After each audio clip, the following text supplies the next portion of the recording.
Señor, lo que viene a continuación, bendecimos la vida de nuestro hermano Carlos. Padre, que seas tú hablando a través de su vida, Señor Jesús. Padre, que sean tus palabras a través de él, ministrando a los que estamos acá como los que también están conectados, Señor, a través de Facebook, Jesús. Padre, todo esto te lo entregamos en tu nombre, que es sobre todo nombre, el nombre de Jesús. Amén. ¿Qué tal si le das un fuerte aplauso al Señor?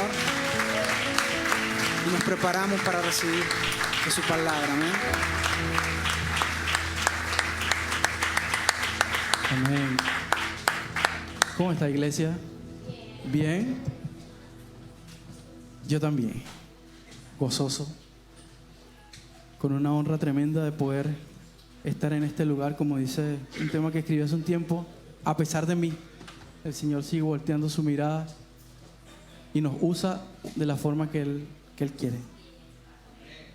Quiero comenzar, no sé si ya está ahí el tema, sí. El camino a Jericó, la puerta de entrada a la tierra prometida.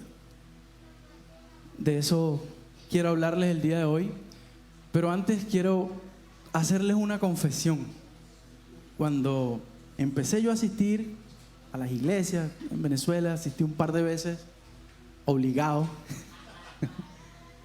tengo que decirlo, y yo siempre veía a la persona que se paraba aquí a ministrar una palabra y yo sentado allá, alejado totalmente de la presencia en la iglesia, pero alejado totalmente de la presencia del Señor. Y yo decía, no, este se la tira de perfecto y va a venir a mí a decirme cómo llevar mi vida. A través del tiempo, el Señor me trajo de frentón, me tomó por la oreja, más de lo que ya me alaba la oreja mi esposa. Me tomó y me trajo a Él. Y fue ahí cuando entendí que nada de eso es cierto. Escuche, apartado de la presencia del Señor, era lo que pensaba, eran las tonteras que pensaba.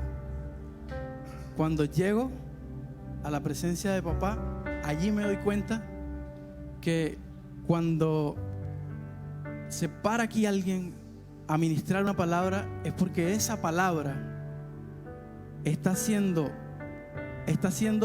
procesar o sigue procesando a esa persona que está ministrando. Y sencillamente el Señor ha usado ese canal para poder ministrar esa palabra a los demás y que esa herramienta o esa enseñanza llegue también a otros a través de la experiencia. Amén. Aquí voy con eso, que todo desde el Génesis hasta el último libro de Apocalipsis nos damos cuenta que han habido consecuencias buenas y consecuencias malas a lo largo del camino. ¿Por qué han sido esas consecuencias buenas y esas consecuencias malas? Por estar cerca o apartados de la presencia del Señor. ¿Están conmigo, verdad? ¿Sí? Amén. Y sencillamente ese ha sido el círculo desde el Génesis hasta el fin de las Escrituras. Estar en la presencia del Señor o estar apartado. ¿Me va a dar consecuencias buenas o me va a dar consecuencias malas? El título del mensaje que quiero mostrarles se llama El camino a Jericó, la puerta de entrada a la tierra prometida. El camino a Jericó. Obviamente todos conocemos la ciudad de Jericó, conocemos lo que significa bíblicamente en la ciudad de Jericó, pero yo quiero centrarme un poco más en ese camino, en ese transitar desde que sale el pueblo de Israel de Egipto, liderado por Moisés, hasta que llega a ese lugar, hasta que llega allí a esa ciudad rodeada de muros. Quiero comenzar o que nos centremos en que este camino es la vida misma de cada uno de nosotros. Este camino desde la salida de Egipto hasta Jericó es nuestra vida misma. Porque en las Escrituras, en todo este relato, desde finales de Génesis, Éxodo, Números y ahí por allá, habla de toda esta travesía que realizan los israelitas. Y nos damos cuenta que deja muchísimas enseñanzas, deja muchísimo para nuestra vida esta historia que relata en todos esos libros. Entonces, comenzamos. Como les decía hace un rato, cuando el Señor me encontró a mí, hubo una palabra para mi vida que marcó un antes y un después. Es una palabra quizás muy conocida por todos, muy citada por muchos, pero que en mi vida marcó un antes y un después. Y siento que igual ese antes y ese después fluyó para mi familia también. Y esta palabra la tenemos en Mateo 6:33, que estas últimas semanas el Señor ha ministrado y ha hecho mención mucho a esa palabra, que dice: más bien busquen primeramente el reino de Dios y su justicia, y todas las cosas serán añadidas. Amén. Eso es súper claro. En la versión Telea me gusta mucho como lo relata o como lo expresa, porque dice: lo más importante es que reconozcan a Dios como único Rey. Lo más importante es que reconozcan a Dios como único Rey y que hagan lo que Él pide.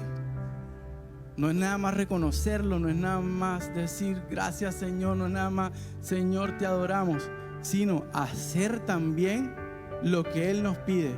Muchas veces decimos adorar a nuestro Dios y nos llega una palabra así bien tajante en nuestras vidas y de repente como que queremos como acomodarla así a mi conveniencia, a lo que yo quiero. Y no es así. Busca primeramente reconocer a Dios y hagamos lo que Él nos pide. Pero de esta acción hay un resultado, hay una consecuencia positiva, y esa consecuencia es: Dios les dará en su tiempo todo lo que necesitan. Dios les dará en su tiempo todo lo que necesitan. Aquí hay dos palabras que me gusta como hacerle mención. Una de ellas es: Dios le dará en su tiempo, en el de Él, no en el mío. Muchas veces pedimos, queremos, oramos direccionando a algo en un tiempo específico, o nos desesperamos, y lamentablemente no es en mi tiempo, es en el tiempo que el Señor dispone. Y más allá de eso, en su tiempo, lo que necesiten. Es decir, el Señor sabe lo que necesita mi corazón. El Señor conoce cada uno de nuestros corazones. Él sabe lo que yo necesito. A veces oramos por cosas adicionales que no necesitamos. Y ese es el mensaje con que quería partir en esta tarde. Hola, amigo. Sí, claro que sí. Ya te vamos a dar una flor. Le vamos a decir a las señoritas de protocolo que le regalen una flor a mi amigo. Llévelo al jardín, mamita. Llévelo al parque para que vea las flores de verdad. Bien, y partimos, como les decía, el camino a Jericó, la puerta de entrada a la tierra prometida. Este camino comienza, yo lo enfoco desde ese momento en que salió el pueblo de Israel de Egipto hacia la tierra prometida. El primer gran obstáculo que se consigue es el Mar Rojo. Ya todos conocemos la historia, qué pasó, que vienen los soldados egipcios tras del pueblo. Lo primero que nos encontramos allí es el Mar Rojo al frente. Volteo, tengo a los soldados. Intento adelantar y me voy a ahogar porque no tengo salida.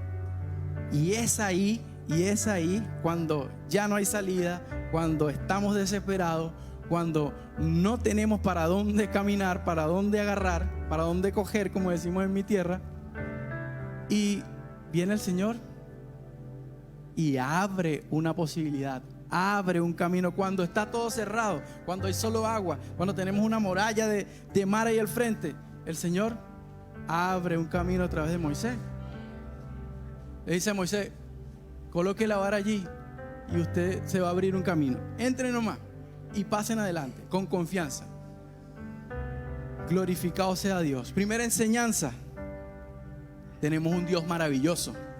Tenemos un Dios que todopoderoso, Dios de lo imposible, como dice esa adoración tan hermosa, que es capaz de obrar cuando ya no hay salida, es capaz de obrar y hacer cuando estamos acorralados, cuando estamos ahogados.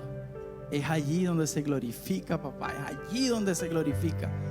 No sé qué situación estás viviendo tú en este momento, pero ten en cuenta que si estás viviendo una situación difícil, quizás al final del día, o la semana que viene, o el mes que viene, o el año que viene, porque no es en mi tiempo, sino en el tiempo de papá, va a colocar su vara allí y va a abrir un camino. Amén. Continúa esta travesía y nos encontramos. Ya pasó el pueblo, pasó el Mar Rojo, ya están del otro lado celebrando. Dice la palabra que crearon cánticos de adoración a Dios y de alegría por lo maravilloso que había sido el Señor con ellos. Pero la conducta humana, una vez más, tira para abajo todo. ¿A qué voy con esto? Salen de Egipto, matan, o se mueren ahogados los soldados egipcios, la atraviesan el mar, están del otro lado. Ah, sí, pero no tenemos comida ni agua. ¿Cómo hacemos, Dios? Se empieza a quejar el pueblo nuevamente porque no hay comida, porque no hay agua. Y el Señor, hay algo puntual aquí que dicen el pueblo de Israel. Dentro de las quejas dicen: nosotros hubiésemos preferido quedarnos allá. ¿Para qué nos sacaste? ¿Para qué nos sacaste de Egipto? Si estábamos esclavizados, sí, pero teníamos provisión, teníamos comida, teníamos agua. Oye, pero estaban esclavizados. El Señor te está dando la posibilidad, te dio la libertad. El Señor te está mostrando, está abriendo un camino en medio de la nada para que tú puedas pasar y salir y tener la libertad que tanto anhela el pueblo. No, pero yo prefiero quejarme. Yo prefiero decir o sentir que no tengo nada. Entonces, segunda enseñanza: no te quejes. No te quejes. Dígale al que está a su lado ahí: no te quejes. No te quejes. Con ese, no te quejes. No te quejes. Hace un tiempo un amigo me hizo un comentario y me sirvió de mucho. Provisión no siempre es bendición. Muchas veces podemos tener provisión, o muchas veces podemos generar recursos a través de distintas cosas, pero provisión no siempre es bendición. En Egipto tenían agua, comida, techo, o quizás una cama cómoda para la época. No una rosen, obviamente, pero tenían algo cómodo para la época. Pero no había bendición. No había bendición. Dice Éxodo 16: Moisés y Aarón le dijeron a los israelitas: ¿por qué se quejan si nosotros no tenemos nada que ver en esto? Cuando ustedes se quejan de nosotros, en realidad lo que hacen es quejarse de Dios, que es quien nos dice lo que debemos hacer. Y Dios ya ha escuchado sus quejas. Fue Dios quien los sacó de Egipto y no nosotros.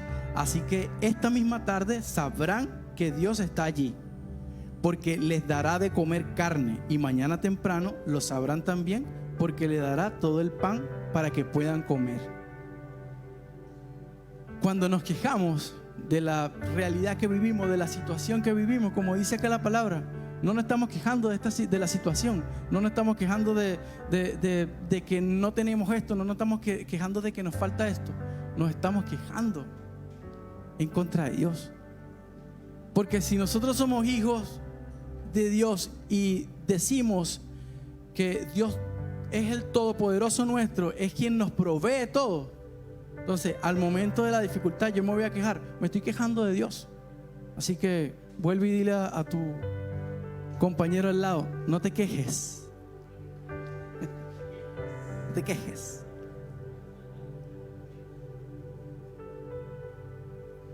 Otro punto importante o otra parada dentro de este caminar es cuando ya el pueblo llega a la montaña del Sinaí. La montaña del Sinaí, obviamente ahí uno de los acontecimientos más importantes de toda esta travesía, que es en ese monte, allí donde obviamente se le revela una de las tantas veces el Señor a Moisés, y es allí en ese lugar, allí arriba, donde Moisés recibe las instrucciones para la construcción del tabernáculo, recibe las instrucciones de los 10 mandamientos. Todo esto ocurría en ese lugar. Dice la palabra que cuando Moisés bajaba de allí, porque estaba en la presencia del Señor, él estaba allí, en plena presencia con el Señor. Dice que su rostro resplandecía, su rostro era resplandeciente. ¿Por qué? Porque de él brotaba el Señor mismo, era lo que reflejaba. Pero hermosísimo todo lo que ocurría arriba en el monte Sinaí, hermoso, precioso todo lo que ocurría en ese lugar. Pero abajo, ¿qué estaban haciendo los lindos? ¿Qué estaban haciendo los lindos? Quejándose y desesperándose. ¿Por qué? Porque Moisés no bajaba. Moisés se está tardando mucho allá arriba. ¿Qué le pasa a Moisés que no baja? Tiene tantos días, tantas semanas, meses que no baja de ese lugar. Le pidieron a Aarón que le hiciera un chivo. ¿Un qué? Que le hiciera un becerro de oro para adorar. Entonces, aquí voy con esto. Mientras arriba Moisés estaba recibiendo la plena presencia del Señor, no en Wi-Fi, sino por cable directo, allí. Estos abajo, ¿qué estaban haciendo? Incumpliendo los 2 primeros mandamientos. Los 2 primeros mandamientos: no adore otros dioses. Entonces, el Señor obviamente molesto, lleno de ira, quiere acabar con todo el pueblo. Una vez más Moisés intercede ante el Señor y le dice: ok, Señor, te quiere acabar con el pueblo, pero usted le dio una promesa al pueblo de que a través de los israelitas usted iba a bendecir el mundo, iba a brotar la bendición para todos. Entonces, si usted acaba con todos ellos, va a incumplir la promesa. Bueno, el Señor como que encuentra ese argumento correcto o válido y decide perdonarlo. Aquí voy con toda esta historia, que la presencia del Señor debemos siempre buscarla. Al inicio les comentaba mi propio testimonio de lo que yo pensaba de estar cerca de la presencia del Señor o estar lejos de la presencia del Señor. Entonces, ¿dónde encontramos nosotros la presencia del Señor? Como me dice mi profesor: en la palabra y en la oración. En la palabra y en la oración. Si nosotros escudriñamos la palabra, si nosotros nos metemos a estudiar la palabra, de allí obtendremos sabiduría. Sabiduría de lo alto, amén. La sabiduría que necesitamos, no la sabiduría que nos da un magíster, no la sabiduría que nos da un postítulo. Esa es buena, es válida, es importante. Pero la verdadera sabiduría que nosotros necesitamos, creo que era la pastora Yasna que predicaba hace unas semanas en relación a eso, de la verdadera sabiduría, de actuar y de vivir con sabiduría. Y la sabiduría que necesitamos es la sabiduría que viene de lo alto. Y esa sabiduría, ¿dónde la encontramos? En la palabra de Dios. Amén. Entonces, si nosotros somos sabios, si nosotros buscamos siempre estar en la presencia del Señor, no vamos a andar idolatrando ni chivos, ni perros, ni ovejas, ni nada de eso. Y más allá de eso, obviamente ese es el contexto de la época, de la historia. Pero al contexto actual, nosotros podemos idolatrar.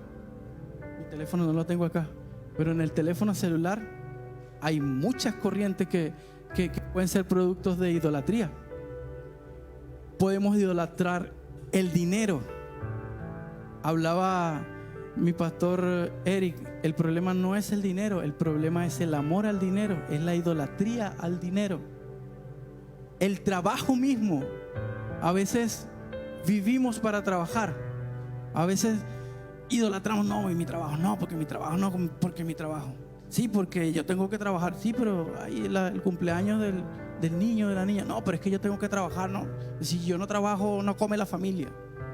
Ok, es importantísimo trabajar, sí, pero no pongamos nada de estas cosas por delante de estar en la presencia del Señor. No pongamos nada de estas cosas.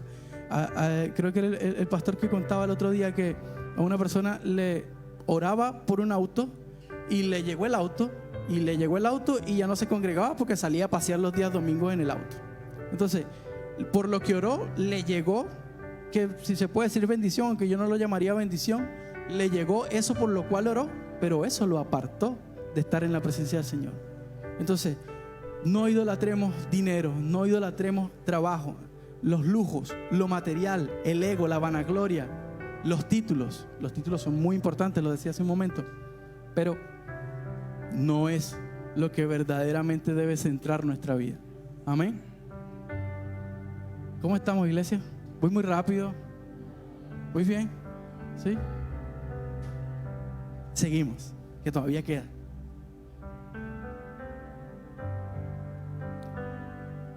Continúa el viaje. Otra parada o otra parte de este viaje que quise como resaltar, cuando ya están muy cerca, y véame, estaban muy cerca de llegar a Jericó, tan cerca que el Señor le dice a Moisés: dile a un representante de cada tribu que vayan como espía a ese lugar, a indagar, a ver qué encuentran, a ver cómo es la tierra, qué se cultiva, cuántos puntos de soldados hay.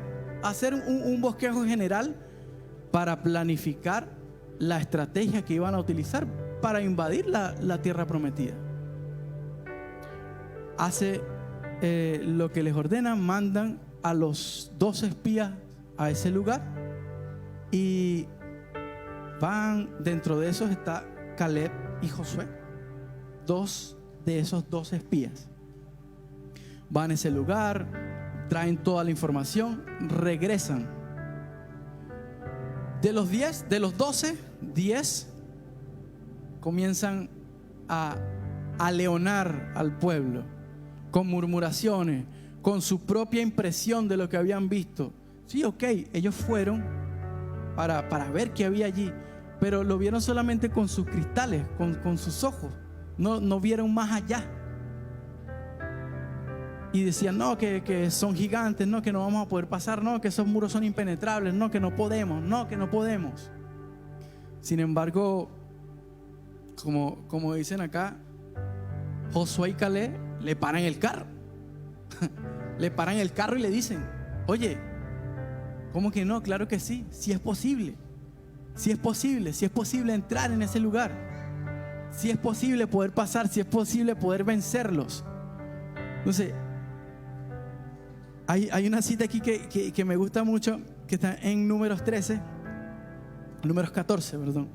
Dice: allí siempre, dice Josué y Caleb, allí siempre habrá abundancia de alimento. Dios nos ama, nos ayudará a entrar y Él nos lo dará.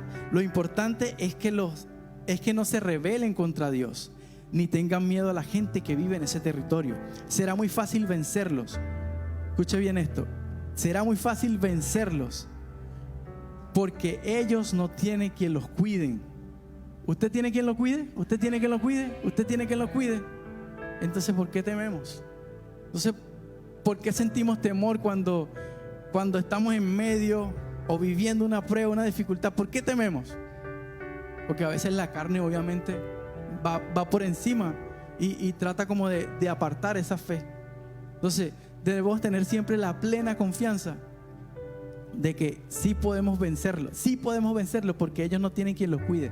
Nosotros, en cambio, contamos con la ayuda de nuestro Dios. No tengan miedo, nosotros contamos con la ayuda de nuestro Dios. ¿Es así o no es así?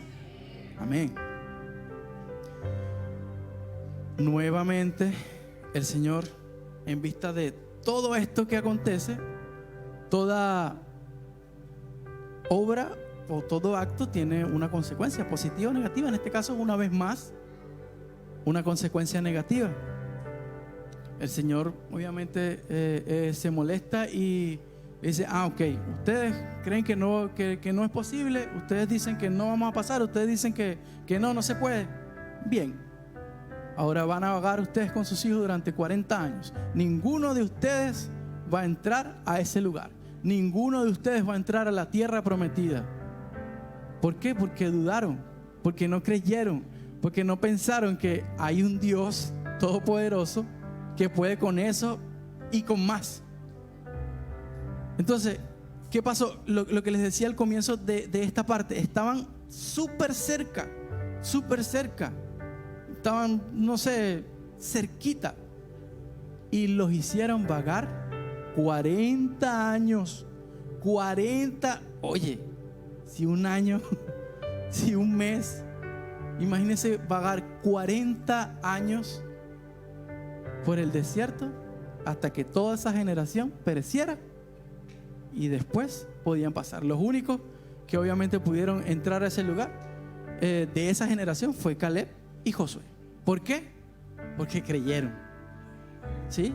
Porque creyeron, porque nunca tuvieron dudas de que el Señor estaba con ellos. Nunca tuvieron dudas de que podían vencerlos. Sí, ellos decían: sí, son grandes, va a ser complicado, pero los vamos a poder porque ellos no tienen que los cuiden. Nosotros, en cambio, tenemos quien nos cuide. Nosotros tenemos quien vaya delante de nosotros. Amén. Así que eso fue lo que pasó. A veces las murmuraciones, hablábamos hace un momento de las corrientes que hoy día encontramos en redes sociales, en libros, en lo que investigamos. A veces tenemos que estar bien atentos a lo que realmente es y a lo que no es. Debemos estar bien atentos a lo que está apegado a lo que es la palabra del Señor y a lo que no. Muchas veces hay corrientes filosóficas, psicológicas, que en principio quizás la podemos ver hasta llamativa, pero realmente está eso ligado o relacionado a la palabra de Dios, que es el libro que por ley debe guiar nuestras vidas. Una vez más, el pueblo vuelve, ¿cómo que? El pueblo vuelve a mostrar la hilacha. El pueblo vuelve a mostrar la hilacha en esta. Se quejan de que no hay agua nuevamente. Se quejan de que no hay agua, de que tienen sed, empiezan las murmuraciones. Los mismos familiares de Moisés empiezan a reclamarle, a murmurar, a hablar. Obviamente ya Moisés está cansado, está lleno de ira, está alterado. Se tiene un encuentro con el Señor. El Señor le dice que le hable a una roca, y que de esa roca que reúna primero al pueblo, y luego que tenga el pueblo reunido, que hable a esa roca que tiene enfrente, y va a brotar agua para que el pueblo pueda saciarse. Moisés, el hombre que lideró al pueblo de Israel en toda esa travesía, fue el hombre que puso la vara para que se abriera el camino, obviamente con el poder de Dios, pero fue el hombre que el Señor usó para toda esa travesía, para que liderara toda esa travesía. Si el Señor lo usó, es porque había algo en su corazón, algo en él de valor. Amén. Sin embargo, Moisés se deja llevar por la rabia de las murmuraciones, por el hecho de que una y otra vez el pueblo le fallaba a esa promesa de Dios, le fallaba a Dios, y reúne al pueblo allí, pero no actuó conforme a lo que el Señor le había dicho, sino él actuó conforme a lo que su guata, a lo que sus vísceras, a lo que su rabia le pidió que hiciera o le hizo sentir que hiciera. El Señor le dijo: háblele a esa roca y esa roca saldrá agua. Y él: ¿qué quieren ustedes? Que salga agua de esta roca. Y golpeó la roca. Sí, salió agua. El pueblo quedó saciado. Pero ese acto de ira desencadenó obviamente la deshonra de Moisés al Señor. ¿Cuál fue esta consecuencia?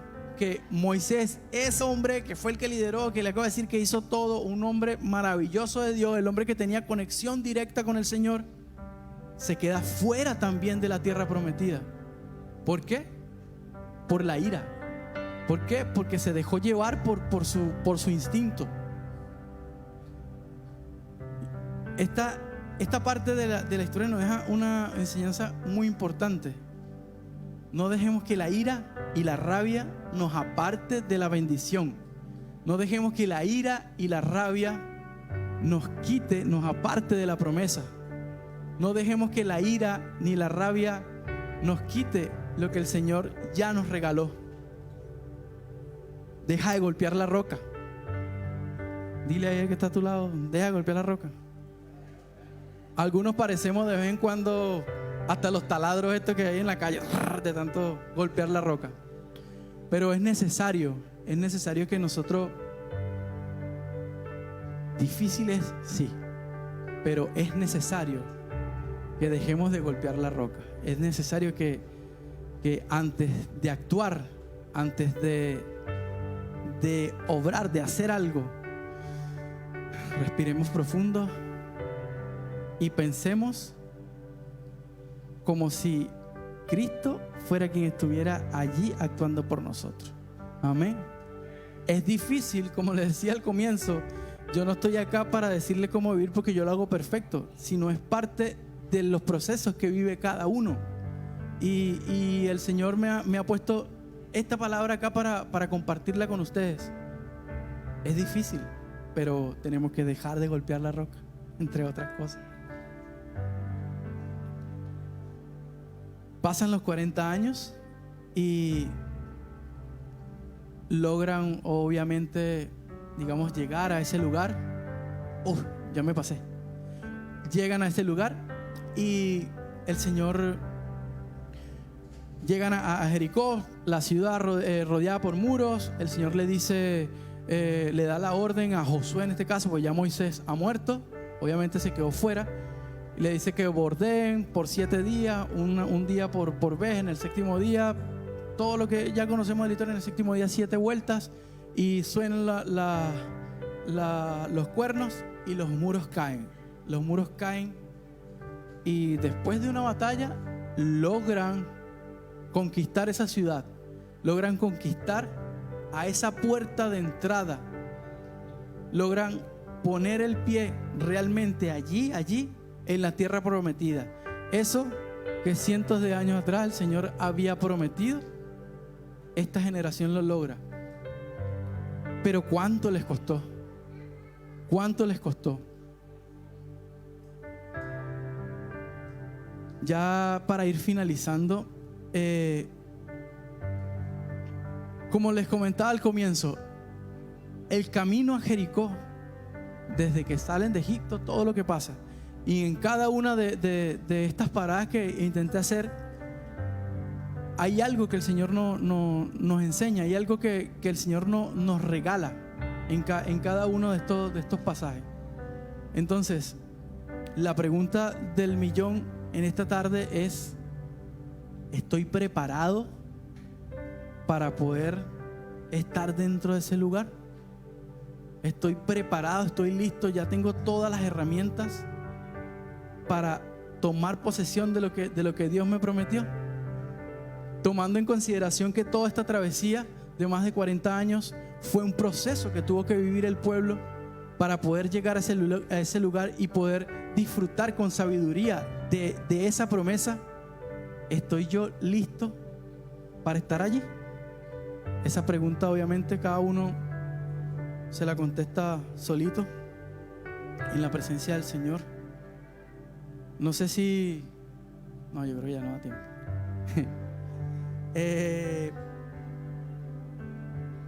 Eso, mis hermanos, yo creo que lo importante es estar en la presencia de Dios. Si nosotros nuestro camino lo centramos o tratamos de siempre estar cerca de la presencia del Señor, vamos a ir obteniendo consecuencias buenas. Quizás podemos decir, yo estoy en presencia del Señor, tengo comunión con el Señor, yo hago todo, pero ¿por qué me está pasando esto? No lo veas como, no te quejes, no lo veas como que te está pasando algo malo. Velo como es parte del proceso, es parte de eso que tienes que vivir para obtener la madurez y la sabiduría para poder entrar a la tierra prometida. A fin de cuentas, la presencia de Dios en nuestro camino será determinante para haber cumplido el propósito de Dios en mi vida. Te invito, iglesia, a que puedas estar en constante búsqueda y deseoso, sediento, hambriento de la presencia del Señor. Eso es lo que nos va a ayudar a llegar lo más cercano a lo que el Señor quiere con cada uno de nosotros. Amén. ¿Por qué no le damos un aplauso al Señor?